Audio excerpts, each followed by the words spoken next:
বাংলাদেশের নেতার পরিবর্তন অনেকবার হয়েছে, ক্ষমতার পরিবর্তন অনেকবার হয়েছে, চেয়ারের পরিবর্তন অনেকবার হয়েছে, এদেশের মানুষের ভাগ্যের পরিবর্তন হয় নাই। আর আমরা পুরাতন কোন বউকে নতুন শাড়ি পরিয়ে আনবো না। এবার বাংলাদেশের রাষ্ট্র ক্ষমতা ইসলামকে নেব। বাংলাদেশের রাষ্ট্রীয় পর্যায়ে ইসলাম প্রতিষ্ঠা পর্যন্ত আমরা বিশ্রাম নেব না।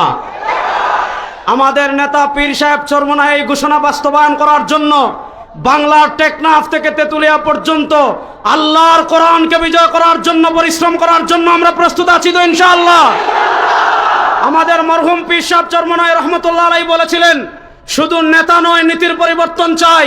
বাংলাদেশের নেতার পরিবর্তন অনেকবার হয়েছে, ক্ষমতার পরিবর্তন অনেকবার হয়েছে, চেয়ারের পরিবর্তন অনেকবার হয়েছে, এদেশের মানুষের ভাগ্যের পরিবর্তন হয় নাই।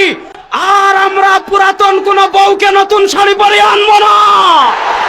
এবার বাংলাদেশের রাষ্ট্র ক্ষমতা ইসলামকে নেব।